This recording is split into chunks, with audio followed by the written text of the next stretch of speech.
Good afternoon, children.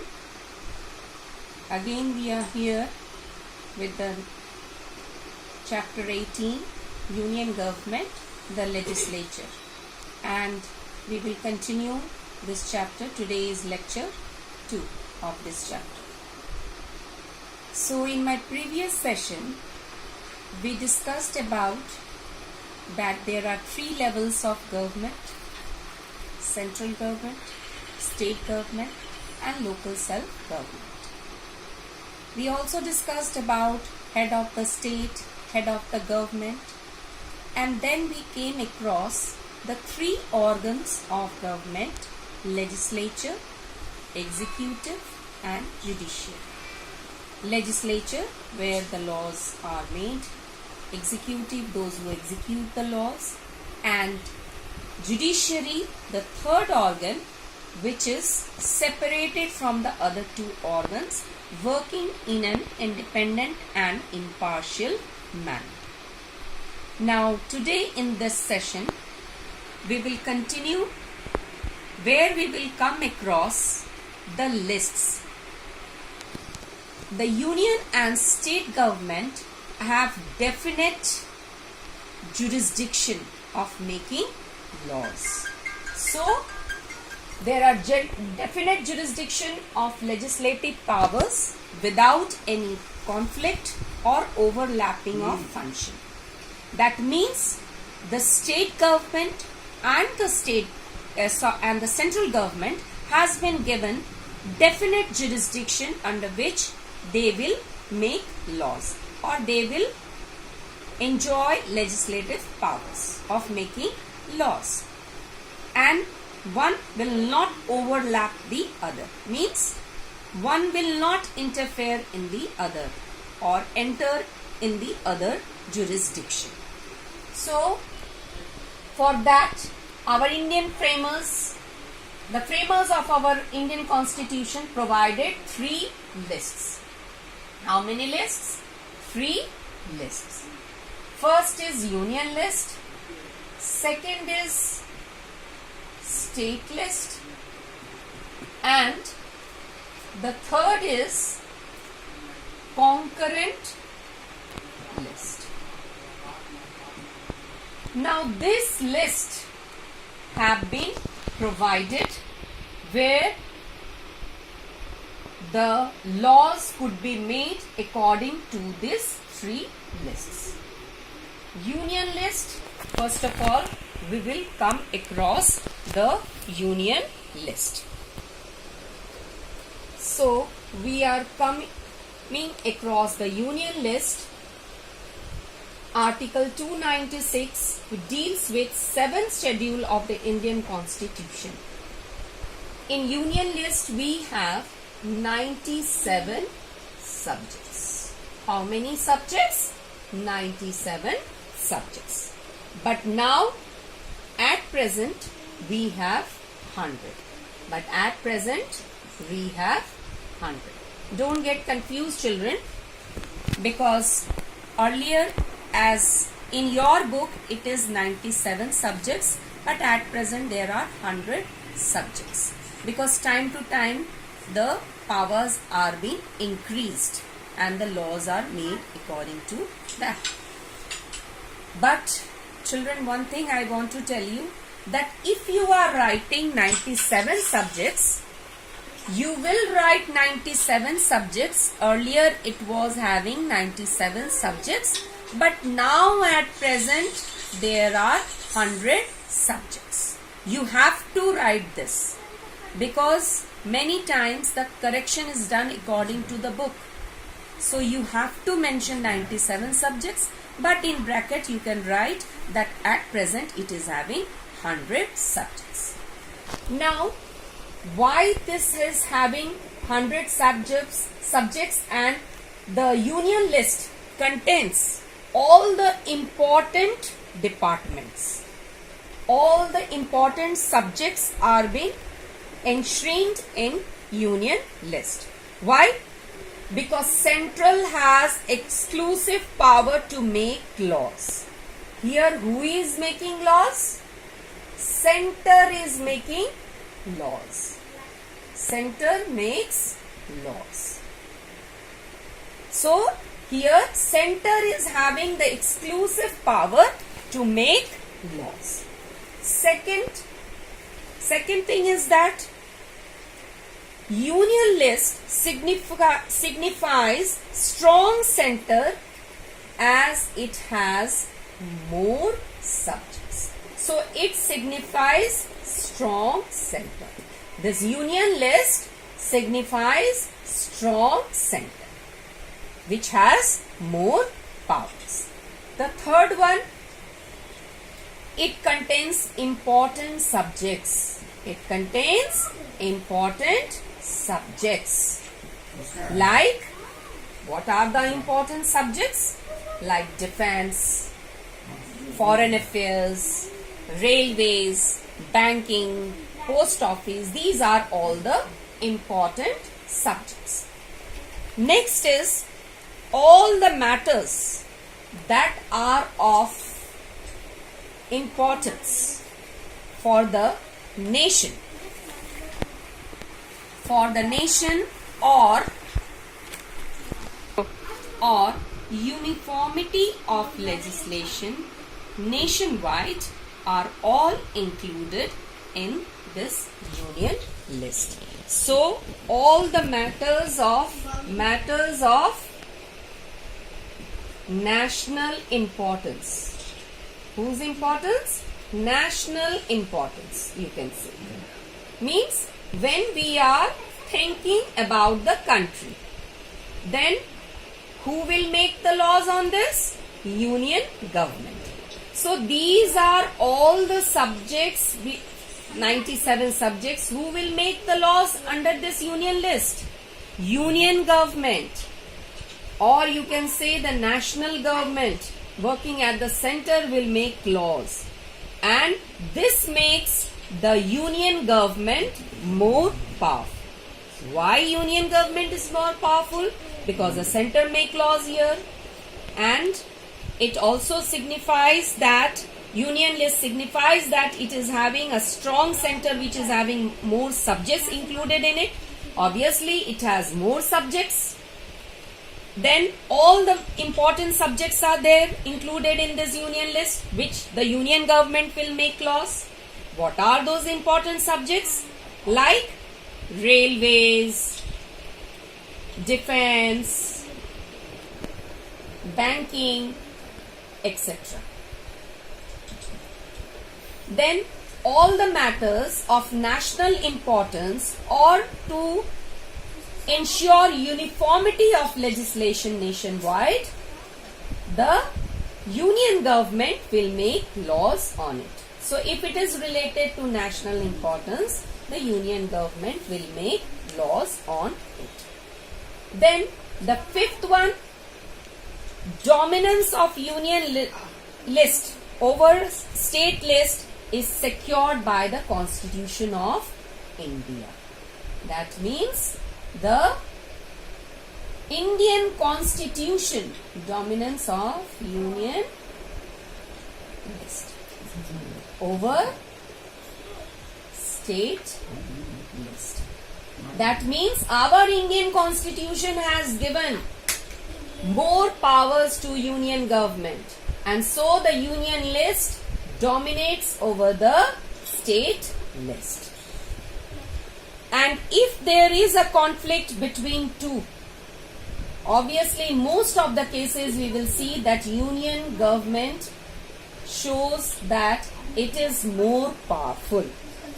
So these are all about the union list, where the parliament will make laws on it, and it has exclusive powers to legislate on it, to make laws on it.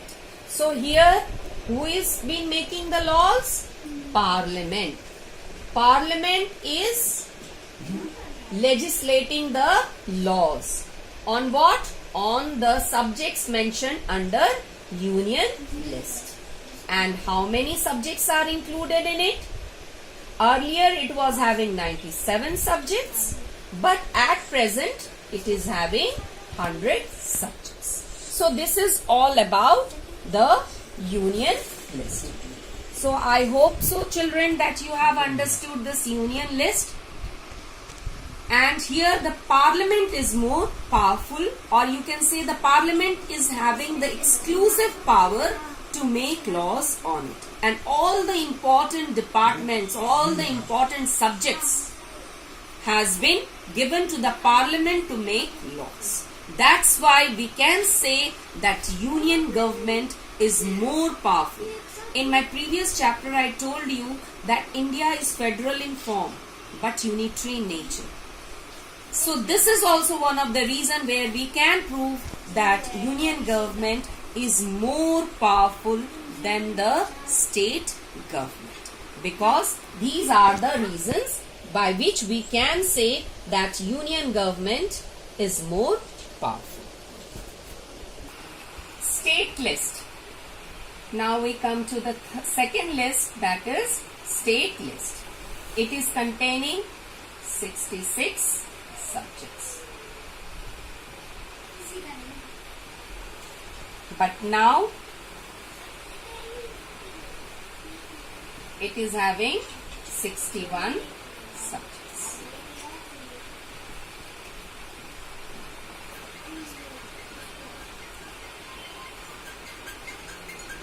Earlier it was having 66 subjects, but now it has 61 subjects. 5 subjects have been shifted to concurrent list. Here, who will make laws? State legislature will make laws. State legislature make laws.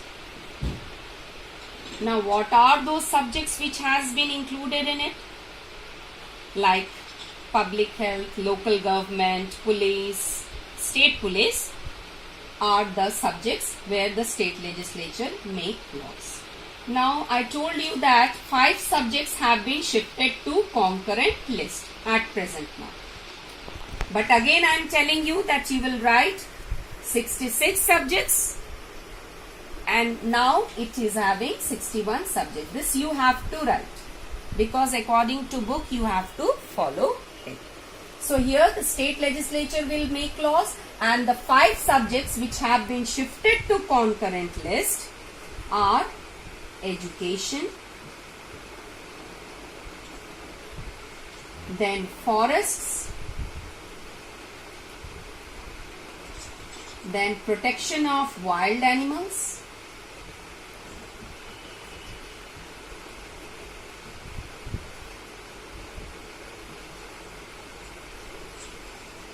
administration of justice, and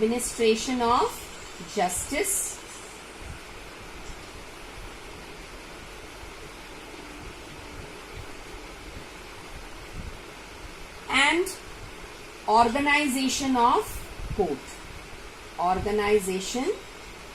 of court.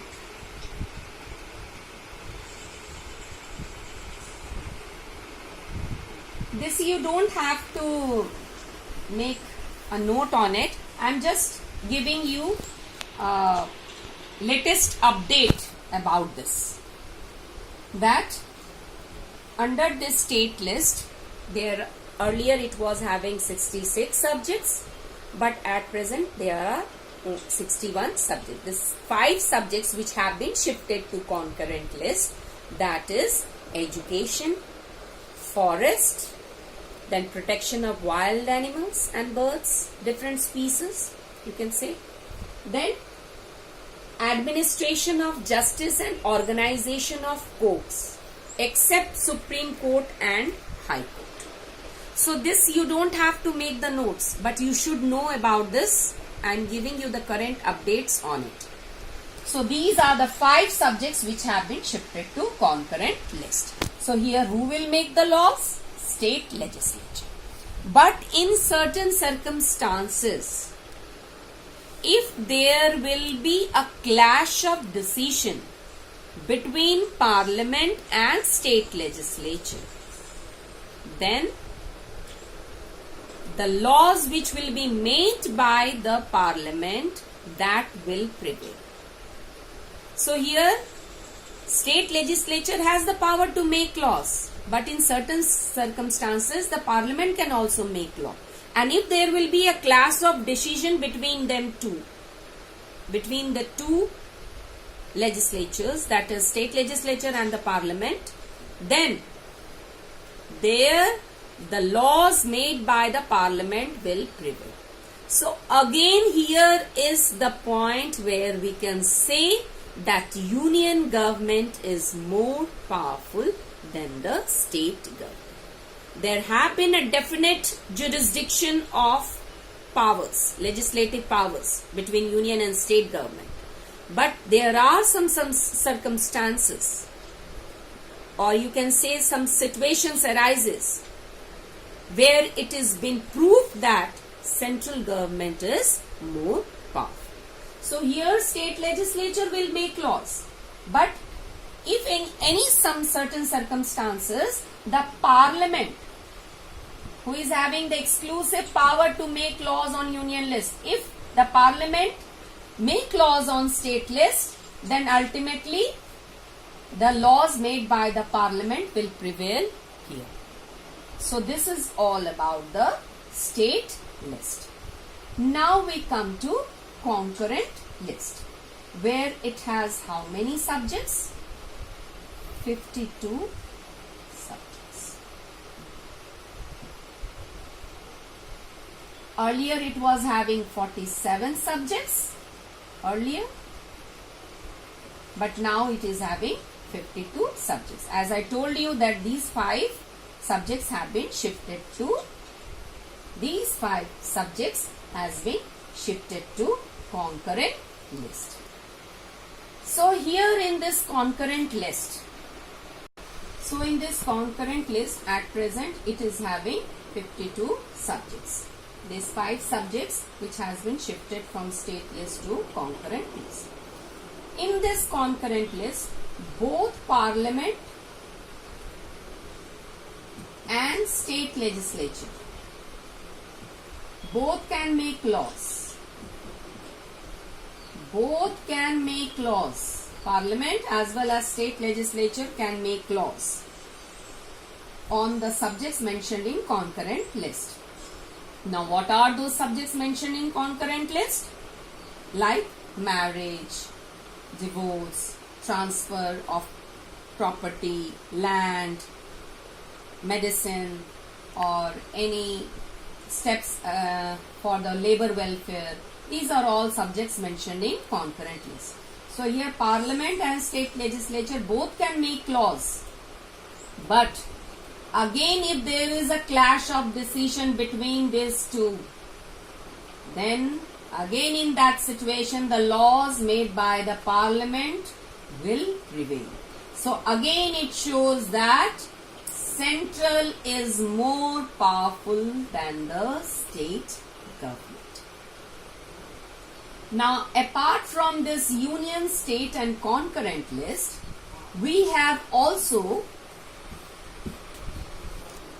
residuary subjects. We have also residuary subjects. The next is your residuary subjects. With the passage of time, if the circumstances are been there to make laws, then the parliament has the power to make laws under this residuary subjects.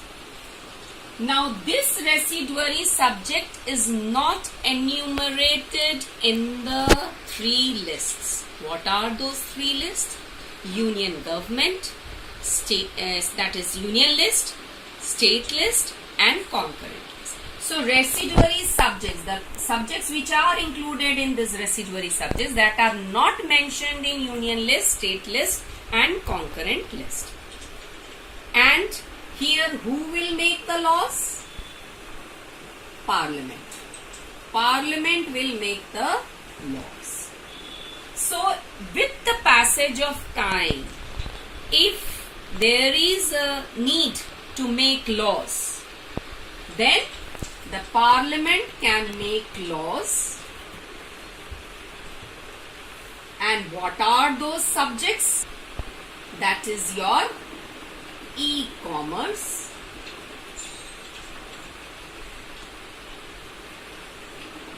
computer software, in IT sector also. So these are the subjects in this residuary subjects. So with the passage of time, if any such matter arises under the central government to make laws, then the Parliament has the power to make laws on this. So that is called a residuary subjects. So you can get a question from here that what do you mean by residuary subjects? Most of the time you are, even in the last 5 or 6 years, it has been came to know that this question comes always of 1 or 2 marks. That what do you mean by residuary subjects? Then how you are going to define? That residuary subjects are those subjects which are not enumerated in the 3 lists. That is union list, state list and concurrent list. And with the passage of time, if the matter, any such matter arises where the laws have to be made, then the Parliament has the power to make laws on it. That is known as residuary subjects. So these were all about the list, 3 lists, and apart from that 3 lists, the residuary subjects.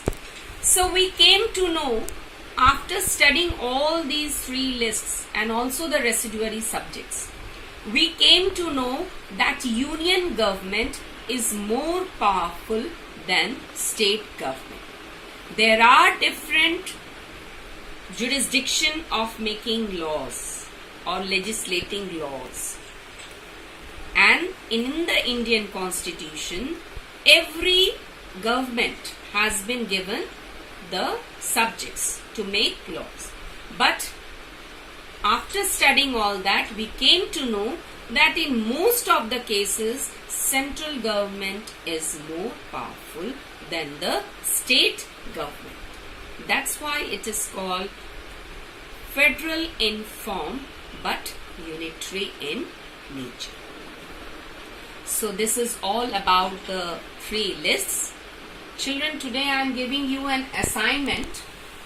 Today's assignment that you have to define these terms. First is define residuary subjects.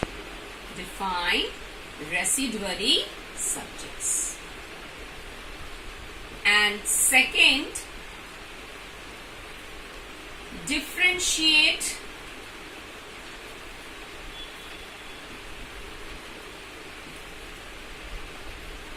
between union list and state list. Define residuary subjects, and second, differentiate between union and state list. These questions you have to write in your civics notebook.